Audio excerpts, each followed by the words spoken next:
Welcome to our channel. இன்னைக்கு UPSC toppers answer copy அனாலிசிஸ்ல all India rank 1 UPSC 2024 Shakti Dubey's answer காப்பியை பார்க்க போறோம். ஓகே, ஃபர்ஸ்ட் கொஸ்டினை நம்ம ரீட் பண்ணி அண்டர்ஸ்டாண்ட் பண்ணிட்டு அதுக்கப்புறம் இந்த டாப்பர் எப்படி அட்ரஸ் பண்ணியிருக்காங்க அப்படின்னு பார்க்கலாம். ஸோ இந்த பர்டிகுலர் கொஸ்டினை பொறுத்த வரைக்கும் a major facing temple architecture in India is associated with Hoysala dynasty from 11th to 14th century AD. Illustrate with எக்ஸாம்பிள்ஸ்ன்னு கேட்டிருக்காங்க. இது 15 மார்க்கர் கொஸ்டின். ஸோ 250 வேர்ட்ஸில் ஆன்சர் பண்ணணும்னு சொல்லியிருக்கிறாங்க. ஃப்ரெண்ட்ஸ், நம்மளுக்கு யூபிஎஸ்சி மெயின்ஸ் எக்ஸாமினேஷனை பொறுத்த வரைக்கும் 15 மார்க்கர் கொஸ்டின்னா மினிமம் 2.5 பேஜஸ் ஆன்சர் பண்ணணும் அப்படின்னு சொல்லி நம்ம டிஸ்கஸ் பண்ணியிருந்தோம். ஸோ இந்த பர்டிகுலர் டாப்பருமே வந்துட்டு கொடுத்த மேக்ஸிமம் பேஜான 3 பேஜுமே எஃபெக்டிவாக யூட்டிலைஸ் பண்ணியிருக்கிறாங்க. நாட் ஓன்லி தட், இந்த பர்டிகுலர் கொஸ்டினை பொறுத்த வரைக்கும் மேஜர் காம்பனண்ட் அவங்க ஹோசலா டைனாஸ்டியை பற்றி தான் கேட்டிருக்காங்க. ஸோ ஓவரால் மேஜர் காம்பனண்ட் அப்படின்றது ஒன்று தான், பட் அதை வந்து சப்போர்ட் பண்ணி ரெலவெண்ட் எக்ஸாம்பிள்ஸ் வந்து யூட்டிலைஸ் பண்ண சொல்லியிருக்கிறாங்க. ஓகே, இப்போ இந்த டாப்பர் வந்து இதை வந்து எப்படி ப்ரெசென்ட் பண்ணியிருக்கிறாங்க அப்படின்னு பார்ப்போம். இந்த ஆன்சரை பார்த்தோம்னா இதில் வந்து ப்ராப்பர் ஸ்ட்ரக்சர் இருக்குது. ஏன்னா வந்துட்டு ஒரு இன்ட்ரடக்ஷன் ஸ்டார்டிங்கில் வந்துட்டு அவங்க அட்ரஸ் பண்ணியிருக்கிறாங்க. அதுக்கப்புறம் வந்துட்டு ஃபாலோடு பை தட் அவங்க வந்துட்டு body of the answer present பண்ணியிருக்கிறாங்க. நாட் ஓன்லி தட், இந்த ஆன்சரை என் பண்ணுறப்போ வந்துட்டு கன்க்ளூஷன் வந்துட்டு எழுதியிருக்கிறாங்க. ஓகே, இப்போ இந்த பர்டிகுலர் டாப்பரை பொறுத்த வரைக்கும் இந்த ஓவரால் இந்த ஆன்சர் ரைட்டிங் டெக்னிக்கில் வந்துட்டு பார்த்தீங்கன்னா இந்த பாடி ஆஃப் த ஆன்சரில் வந்துட்டு சப்ஹெட்டிங் அப்ரோச் வந்துட்டு யூட்டிலைஸ் பண்ணியிருக்கிறாங்க. அதுலேயும் குறிப்பாக அந்த ஹோசலா டைனாஸ்டிஸை வந்துட்டு எஃபெக்டிவாக சப்ஹெட்டிங்லேயே யூட்டிலைஸ் பண்ணிட்டாங்க. அப்புறம் அந்த பாடி ஆஃப் த ஆன்சரில் அவங்க ஆன்சர்ஸை வந்துட்டு பாயிண்ட் வைஸ் ஃபார்மேட்டில் அட்ரஸ் பண்ணியிருக்கிறாங்க. ஸோ நான் யூபிஎஸ்சி மெயின்ஸ் எக்ஸாமினேஷனை பொறுத்த வரைக்குமே குறிப்பாக வந்துட்டு இந்த பாயிண்ட் வைஸ் அப்ரோச் தான் நம்மளுக்கு மேக்ஸிமம் மார்க் ஃபெச் பண்ணும் அப்படின்னு சொல்லி நம்ம டிஸ்கஸ் பண்ணியிருந்தோம். குறிப்பாக அதுலேயும் வந்து பார்த்தீங்கன்னா நம்ம எழுதக்கூடிய பாயிண்ட்டுக்கு ஒரு 1/2 மார்க் என்ற விகிதம். ஸோ இப்போ இந்த டாப்பரை பொறுத்த வரைக்கும் இங்கே 5 பாயிண்ட் யூட்டிலைஸ் பண்ணியிருக்கிறாங்க. அப்போ இவங்களுக்கு 2.5 மார்க்ஸ் வந்துட்டு இந்த பாடி ஆஃப் த ஆன்சரில் கிடைச்சிரும். இது தவிர வந்துட்டு இவங்க பண்ணியிருக்கிற வேல்யூ அடிஷன் இல்லை அட்ராக்டிவ் காம்பனண்ட் என்னன்னா ஸ்கீமேட்டிக் டயக்ராம் ஃபர்ஸ்ட் யூட்டிலைஸ் பண்ணியிருக்கிறாங்க. இந்த ஸ்கீமேட்டிக் டயக்ராம் அப்படின்றது வந்துட்டு கண்டிப்பாக வந்துட்டு இந்த வேல்யூ அடிஷன் காம்பனண்ட்டுக்கு 1/2 மார்க் எக்ஸ்ட்ரா கிடைக்கும்.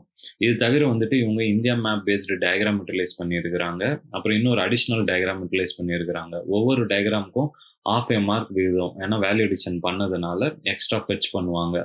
இது தவிர வந்துட்டு பார்த்தீங்கன்னா இந்த பர்டிகுலர் கொஷினில் அவங்க எக்ஸாம்பிள்ஸ் கேட்டிருக்கிறதுனால இந்த டாப்பர் வந்துட்டு அதை வந்துட்டு கரெக்டாக அண்டர்லைன் பண்ணி ஹைலைட் பண்ணி காமிச்சிருக்கிறாங்க. ஸோ ஓவரால் இந்த பர்டிகுலர் கொஷினை பொறுத்த வரைக்கும் இன்ட்ரடக்ஷனுக்கு 1 மார்க் எடுத்திருப்பாங்க, கன்க்ளூஷனுக்கு 1 மார்க் எடுத்திருப்பாங்க. அப்புறம் இந்த பாடி ஆஃப் த ஆன்சரை பொறுத்த வரைக்கும் வந்துட்டு இந்த காம்பனண்ட்டுக்கு 2.5 மார்க்கும், இதுக்கு மேலே இருக்கிற காம்பனண்ட்டுக்கு இதுக்கு வந்துட்டு அடிஷ்னலாக வந்துட்டு இவங்க வந்துட்டு ஒரு 1/2 மார்க்கும் ஃபெச் பண்ணியிருப்பாங்க. ஸோ ஓவரால் இந்த பர்டிகுலர் ஆன்சரில் introduction conclusion 1 2 marks, body of the ஆன்சரில் 2.5 plus of 3 marks. So 3 + 1 4 marks. Value addition 3 diagram பண்ணியிருக்கிறாங்க.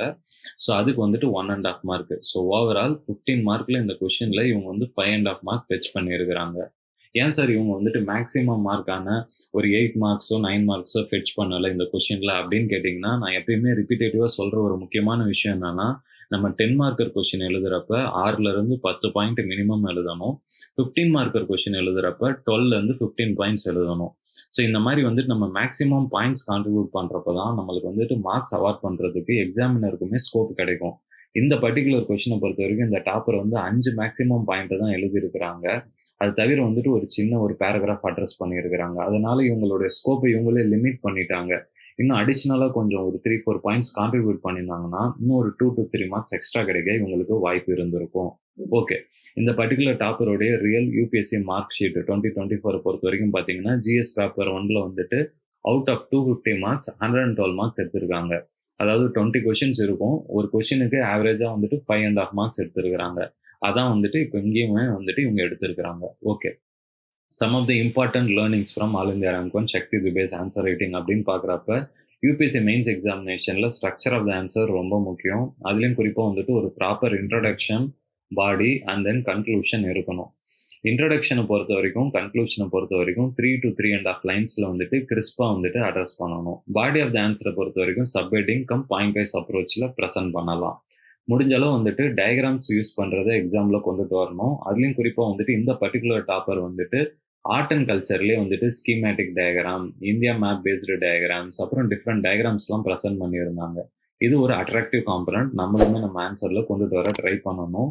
எக்ஸாம்பிள்ஸ் வந்துட்டு கேட்டாலும் கேட்கலனாலும் முடிஞ்ச அளவுக்கு வந்துட்டு நம்ம ரெலவெண்ட்டா இருக்கிறத கோட் பண்ணா, வேல்யூ அடிஷன் காம்போனன்ட்ல வந்து எக்ஸ்ட்ரா மார்க் எடுக்கிறதுக்கு வாய்ப்புகள் இருக்கு. ஸோ, இதுதான் வந்துட்டு நம்ம ஆன்சர் ரைட்டிங்ல இன்னைக்கு இம்பார்ட்டன்ட்டா லேர்ன் பண்ணது. நீங்களுமே யுபிஎஸ்சி மெயின்ஸ் ஆன்சர்ஸ் எழுதுறப்ப இந்த பாயிண்ட்ஸ் எல்லாம் இன்கார்பரேட் பண்ணி, ஜிஎஸ் பேப்பர் 1 ஆர்ட் அண்ட் கல்ச்சர்ல நீங்க எஃபெக்டிவா ஆன்சர் எழுத லேர்ன் பண்ணுங்க ஸ்டூடண்ட்ஸ். இது தவிர உங்களுக்கு ஆன்சர் ரைட்டிங்ல ஏதாவது ப்ராப்ளம்ஸ் இருக்கு, இன்னும் லேர்ன் பண்ணணும்னா நம்ம கான்டாக்ட் நம்பர் மூலியமா நீங்க மென்டர்ஷிப் ப்ரோக்ராம்லயும் ஜாயின் பண்ணலாம். Thank you students.